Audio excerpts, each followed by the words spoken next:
देखिए, अगर देखा जाए तो मध्य प्रदेश में मुख्यमंत्री पिछड़ा वर्ग से हैं, राज्यपाल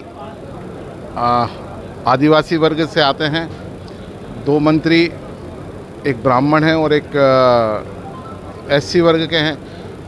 वैश्य समुदाय का चूँकि भारतीय जनता पार्टी को जो सबसे ज़्यादा समर्थन दिया जाता है वो बनिया और सवर्णों में बनियों के द्वारा और व्यापारियों के द्वारा दिया जाता है। व्यापारी जो सबसे ज़्यादा हैं वो वैश्य वर्ग से आते हैं, इसलिए हेमंत खंडेलवाल के नाम पर विचार किया गया। दूसरा इसका एक सबसे बड़ा कारण है कि मध्य प्रदेश में इस बार मुख्यमंत्री की सहमति या इच्छा के अनुरूप अगर कहा जाए तो इच्छा के अनुरूप प्रदेश अध्यक्ष देने की बात की जा रही है। जो समीकरण निकल कर आए हैं, हेमंत खंडेलवाल सुरेश सोनी जी के शिष्य माने जाते हैं और मोहन यादव भी सुरेश सोनी के शिष्य हैं। एक सबसे बड़ा कारण यही है। कई दावेदार और भी लाइन में नहीं, कई दावेदार लाइन में थे, लेकिन जिस तरह से हेमंत खंडेलवाल को आगे किया गया है, चूँकि एक समन्वय बनाए जाने की ज़रूरत है सत्ता और संगठन के बीच में, इसलिए पार्टी ने ये निर्णय लिया है।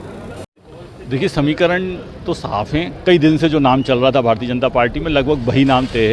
हेमंत खंडेलवाल जो है वो प्रदेश अध्यक्ष हो जाएंगे, ऐसा बिल्कुल क्लियर दिखाई दे रहा है। थोड़ी देर में और पत्ते साफ हो जाएंगे। लेकिन भारतीय जनता पार्टी ने जो चीज़ सोची थी, जो नेताओं में सहमति थी, सीएम की सहमति थी, बाकी नेताओं की सहमति थी, संघ का निर्णय था, तो इसलिए अब कोई कहीं जैसे कहें कि उसमें कहीं कोई कशोपेश नहीं है, कहीं कोई पशोपेश नहीं है और हेमंत खंडेलवाल जो है वो नए अध्यक्ष हो जाएंगे।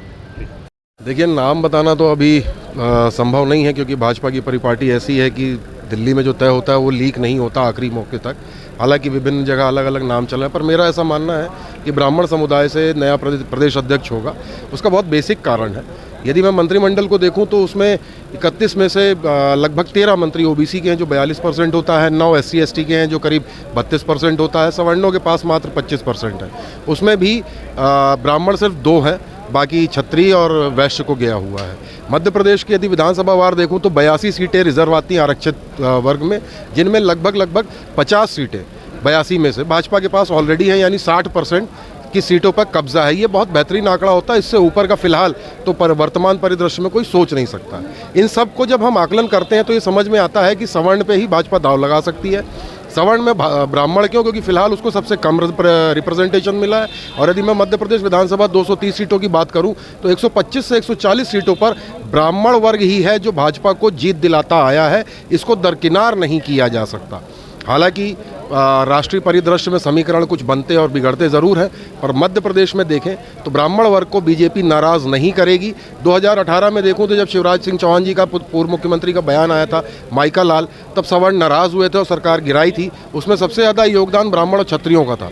क्षत्रियों में विधानसभा अध्यक्ष जरूर बन चुके हैं, तो उनको विधानसभा अध्यक्ष यानी मुख्यमंत्री के समकक्ष हो गए, तो उनको एक उचित रिप्रेजेंटेशन मिल गया है। अब बचता है सिर्फ ब्राह्मण। तो मेरा ऐसा मानना है जिसको संगठन का 10 से 12 वर्ष का अनुभव हो, कोर संगठन का, इसके अलावा जिसकी उम्र 55-60 के आसपास हो, इससे ज़्यादा ना हो, ताकि अगले 10 से 15 वर्ष तक वो चेहरा बीजेपी में एक बड़ा चेहरा बना रहे। तो मुझे ऐसा लगता है, मैं नाम तो नहीं लूँगा, लेकिन हाँ, ब्राह्मण वर्ग से ही नए प्रदेश अध्यक्ष होने का ज़्यादा उम्मीद है।